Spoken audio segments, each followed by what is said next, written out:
Hai teman-teman, jumpa lagi dengan saya. Kali ini saya hendak mereview sebuah alat yang digunakan dalam bercocok tanam. Nah, ini alat apa dan bagaimana cara memakainya? Yuk mari kita mulai, dan sebelumnya saya hendak berterima kasih kepada teman-teman yang telah mendukung channel ini dan juga telah menonton video-video kami. Dan bagi yang belum bisa mendukung kami dengan mensubscribe channel ini, dan jangan lupa nyalakan loncengnya.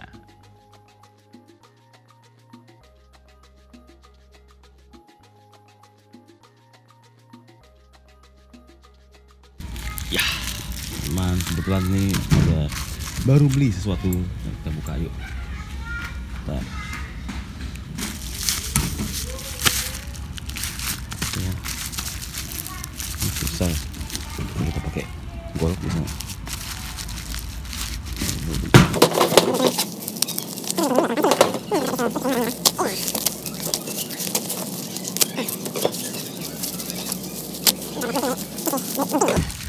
Nah, ini dia. Wow, ternyata kecil ya. Wow, ini adalah alat untuk mengukur kelembapan tanah. Ini apa? Measure moisturizer content of soil, lets you know when to water. Oh, jadi bisa kelembapan, mengukur kelembapan ya. Jadi tahu kapan harus dikasih air gitu ya. To the left, moisture. Wah, ini banyak banget. Light, soil pH. Oh, dia jadi bisa untuk mengukur ini ya. Kecil mana ya? Oke. Nah, ini moisture jadi kelembapan ya, mengukur tingkat apa ya, light source, facing to the light source, hold the metal next to the plant. Ya, pokoknya itulah mengukur intensitas cahaya matahari. Dan juga ini soil pH. Wih, soil pH, bukan production house ya pH-nya itu ya. Itu pH, push switch to the right insert-nya. Oke. Oke, kita coba lah. Pokoknya jadi bisa untuk 3 fungsi ya teman-teman: mengukur kelembapan tanah, mengukur kelembapan tanah. Jadi mengukur kelembapan tanah, mengukur kelembapan tanah, dan juga intensitas cahaya, dan juga pH. Ya, ternyata kecil banget ya. Ternyata kecil banget ya. Ya, oke lah. Yuk kita coba. Bukanya pelan-pelan tuh. Asik ya. Sih. Di zoom out bisa nggak sih? Oh, untuk udah paling jauh nih. Bisa gini. Nah, ini dia 3-way meter. Nah, di sini ada, ini dia ada kata keterangannya kok ada. Ini moist, ini untuk kelembapan, ini intensitas cahaya, ini pH-nya ya. Nah, seperti teman-teman lihat di bagian dalamnya ada keterangannya ya. Ya, jarum indikator beserta keterangannya. Yang untuk mengukur sinar tuh di atas tuh ada dark atau light, terlalu gelap. Ya nggak bagus juga ya buat tanaman, tapi ada juga kan tanaman tidak membutuhkan banyak sinar matahari, jadi bagus lah kalau ada alat ini untuk menempatkan di mana. Lalu di nomor 2 itu ada dry dan wet yang untuk mengukur kelembapan ya, dry, moist, dan wet. Yang kalau si tanaman ini yang paling cocok itu ya di tingkat lembabnya di antara yang hijau itulah. Jadi kalau misalnya merah ya harus kasih air, kalau biru ya jangan dikasih air sama sekali, karena nanti malah membuat akarnya tenggelam ke sesak napas ya. Lalu di bagian bawahnya ada juga yang untuk mengukur tingkat pH tanah ya, alkalin dan asid. Kalau terlalu asam itu nanti bisa membahayakan tanaman ya, terutama kalau kita kebanyakan ngasih pupuk. Ada ya, misalnya unsur nitrogen terlalu banyak tuh bisa menyebabkan tanah jadi asam ya. Dan itu tidak bagus juga tanaman.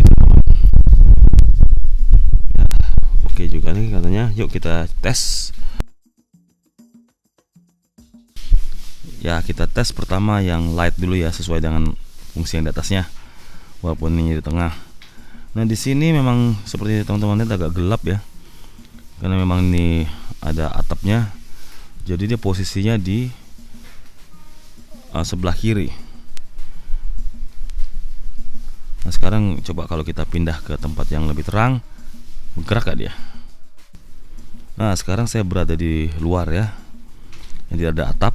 Nah seperti teman-teman lihat, ini tetap di set di light, dan ini jarumnya pindah ke tengah ke angka 200. Nah jadi ini berfungsi dengan baik ya dalam mengukur tingkat terang gelapnya. Jadi kalau saya taruh posisi tanaman di daerah sini nih ya, ini udah menurut alat ini udah cukup lah memenuhi syarat cahayanya. Oke, kita berlanjut ke fungsi berikutnya, yaitu yang moist ya. Jangan lupa dipindahkan dulu ke moist ini. Di sini ada 4 tanaman ya teman-teman. Nah kalau kita lihat secara kasat mata ya, ini karena nih baru saya kasih air tuh, ya pasti basah lah ya. Tapi seperti ini nih, yang permukaannya kelihatan kering, bener gak sih basah? Gitu. Kalau ini juga barusan kena hujan ya, masih ada lembab-lembab lah. Nah makanya kita tes dulu di sini.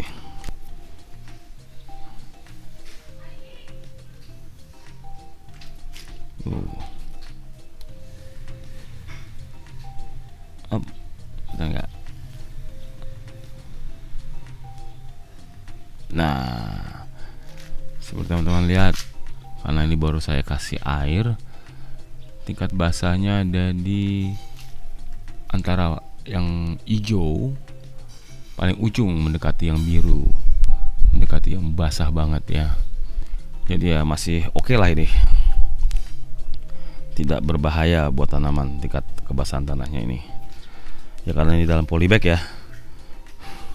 So kalau basah banget, gak ada saluran pengeluaran, bisa celaka tanamannya. Nah pada tanaman yang di pot ini, pada tanah yang di pot ini, kira-kira menurut teman-teman basah atau kering? Kalau dilihat sekilas, ini kan katanya kering banget nih ya. Mari kita ukur dengan alat ini tadi.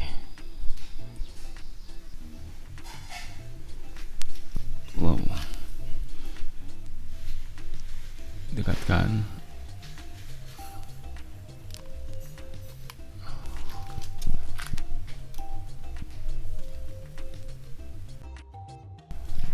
Nah, ini seperti yang teman-teman lihat di sini, dia masih di batas hijau dan merah. Jadi dia masih termasuk lembab ya. Nah, kalau lagi ini ya bolehlah dikasih air. Nah, kalau misalnya nggak ada alat ini, untuk hanya mengetes tanahnya ini basah apa enggak, walaupun di atasnya tuh kelihatannya kering, kita bisa, saya punya cara lain ya, dengan menggunakan telunjuk. Masukin aja nih. Nah.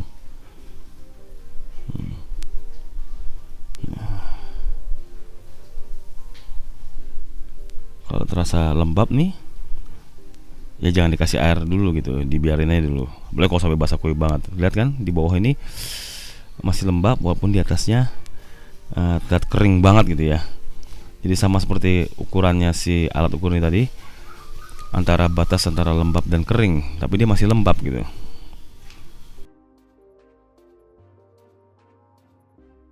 Ini pisaunya ekses banget nih, hilangin dulu ah. Nah kebetulan teman-teman, kemarin tuh saya kecelakaan.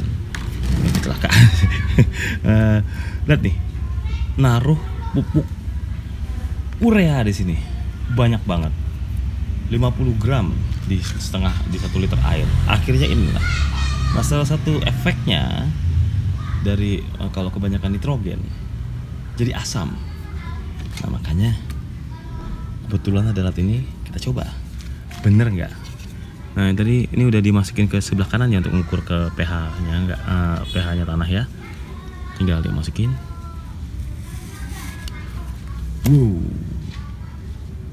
Lihat kan teman-teman.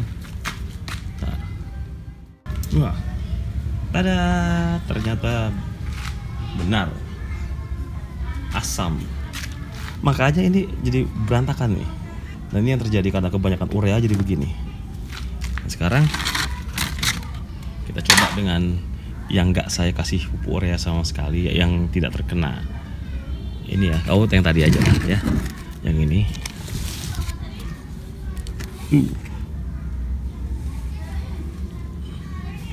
Tuh. Lihat ya perbedaannya teman-teman ya. Dia akan naik terus.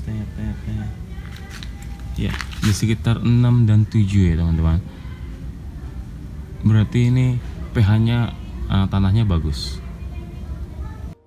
Dan teman-teman, demikianlah hasil dari open box dan review dari saya mengenai alat 3-way meter ini. Dan alat ini cocok banget ya buat pemula, intermediate ataupun expert. Ya mungkin kalau expert butuh yang lebih detail ya. Dan itu juga ada yang harganya sampai 1 juta lebih. Tapi ternyata si alat yang di bawah 50.000 ini bisa melakukan tugasnya dengan baik. Dan kalau buat saya sih udah cukup.